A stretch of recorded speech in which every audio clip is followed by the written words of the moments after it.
주님께서 여러분과 함께 루카가 전한 거룩한 복음입니다.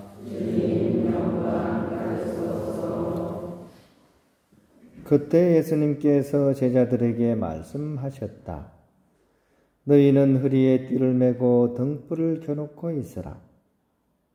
혼인잔치에서 돌아오는 주인이 도착하여 문을 두드리면 곧바로 열어주려고 기다리는 사람처럼 되어라. 행복하여라. 주인이 와서 볼 때 깨어있는 종들.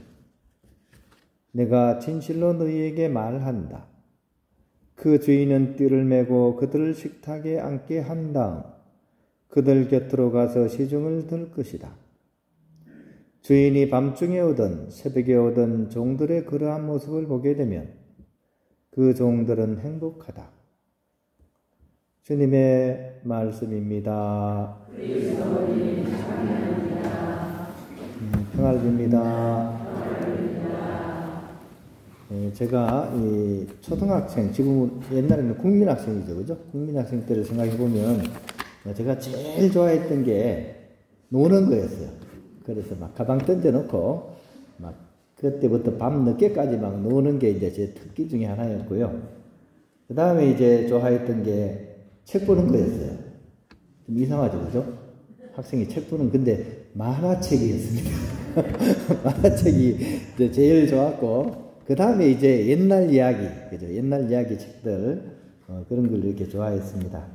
특히 이제 옛날에는 미래 이야기보다는 옛날 이야기가 많았던 것 같아요. 옛날 이야기 읽어보면 오늘 복음과 관련된 그런 옛날 이야기가 하나 떠오릅니다. 조선시대 때 아주 유명한 효자에 관한 그런 이야기입니다.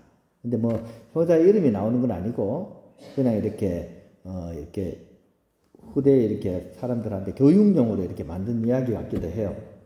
아주 유명한 그런 효자가 있었는데 소문이 막 자자했습니다. 그런데 그 얘기를 듣고 도대체 얼마나 효도를 잘하길래 그렇게 유명할까 하면서 한 사람이 그 집에 가서 정말 효도를 하는지를 이렇게 지켜보기로 했습니다. 그래가지고 어느 겨울에 아무도 몰래 그 효자가 어떻게 효도하는지를 엿보기로 한 거죠. 그런데 이제 밤이 탁 돼가지고 그죠? 그 집에 몰래 가가지고 문틈으로 이렇게 효자 아들과 이제 그 어머니하고 그 모습을 보고 눈에서 불똥이 팍 튀는 거예요. 속았다. 왜냐? 뚫린 종이문 사이로 보이는 그 모습이 너무나 경악스럽기 때문이죠. 늙은 어머니가 그 효자라고 소문난 그런 사람의 앞에 무릎을 꿇고, 그 다음에 물을 떠가지고, 그죠? 그 효자라는 사람이 발을 이렇게 뽀드득 씻고 있는 거예요. 이 조선시대 때는 사실 이 장면은 도저히 있을 수 없는 얘기거든요. 부모님은 거의 막 하늘과 같은 존재라고 생각했죠. 조선시대 때는, 그죠? 그래가지고 막 아침에도 문안 인사, 저녁에도 문안 인사하고 막 그게 일반적으로 이제 기본이었죠. 그죠? 어떻게, 부모가, 엄마가 자식한테 무릎을 꿇고 발을 씻겨줄 수 있어요. 그래가지고 막 화가 머리끝까지 솟아가지고 당장 달려가서 멱살을 잡고 막 뺨을 때리려고 하다가 어머니의 얼굴을 보고 갑자기 뭔가 띵 받은 거예요. 왜냐하면 그 어머니의 얼굴이 너무나 행복한 모습으로 또 사랑 깊은 눈으로 자기 아들을 지그시 바라보는 것이었습니다. 이 장면을 보고 이 사람이 속으로 그죠? 이 효자는 바로 진짜 효자는 바로 이런 것이지 않을까라고 이제 깨달음을 얻었다는 거죠, 그죠? 어머니의 입장에서 그죠? 가장 하고 싶은 일이 뭐였겠습니까? 자기가 가장 사랑하는 아들의 얼굴을 보고 그 아들의 그 발을 이렇게 탁 씻어주는 거. 이 어머니의 입장에서는 그 사랑하는 아들을 위해서 정말 해주고 싶은 것이었던 거죠, 그죠?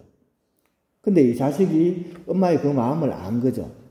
그러니까 일반적인 상식에는 맞지는 않지만 그 어머니의 마음을 기쁘게 해드리기 위해서 자기 발을 이렇게 탁 내어준 겁니다. 이심, 전심, 모심, 자심이 되겠네요. 그죠? 이것이 이제 오고 가는 그 모습을 보면서 이렇게 진짜 효자는 이런 거다라는 것을 이제 깨달았다는 그런 이야기입니다. 오늘 복음에도 바로 그런 모습으로서의 하느님 이야기가 나옵니다. 주종관계가 역전이 되죠, 그죠? 우리가 뒷부분에 보면 주종관계가 역전이 되죠. 보통 종이 이렇게 주인을 모셔야 되잖아요. 근데 오늘 복음의 뒷부분에 어떻게 나옵니까? 주인이 달려가서 종들한테 시중드는 모습을 보인다고 되어 있죠. 띠를 메고 음식까지 이렇게 탁 챙겨주면서, 그죠? 이거는 어떤 모습일까요? 부심자심 아니겠습니까? 그죠? 아버지의 마음과 아들의 마음이 서로 이제 통하는 것, 사랑으로 일치된 그런 모습. 이것을 오늘 복음은 보여줍니다. 그리고 사실 오늘 복음에 나오는 그 모습이 어떻게 보면 우리에게 오신 하느님, 즉 성자의 모습이시지 않을까. 그죠? 띠를 메고 이렇게 막 시중드는 그분이 바로 성자 예수 그리스도의 모습이라는 거죠. 가장 아름다운 모습입니다. 이 모습을 우리가 연출하려면, 또 이것을 우리 삶 속에서 실현시키려면 다른 무엇보다도 그분의 마음을 알아야 됩니다. 그분이 무엇을 가장 원하는지를 우리가 알아야지 거기에 합당한, 그에 맞는 행동을 하게 되는 거죠. 무조건 막 발만 씻는다고 해서 그건 아니죠, 그죠? 어떤 때는 발을 안 씻을 때도 있어야 되죠, 그죠? 하지만 마음이 일치되어 있으면 그것을 우리가 할 수 있는 거죠, 그죠?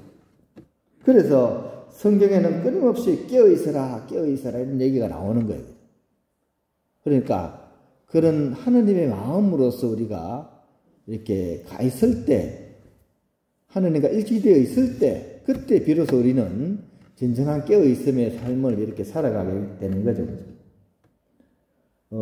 우리가 이렇게 하루를 살아가다 보면, 그죠? 막 여러 가지 많은 일들을 겪게 됩니다. 그때 가장 중요한 것 중에 하나가 저는 바로 오늘 복음에 얘기하는 그런 내용인 것 같아요.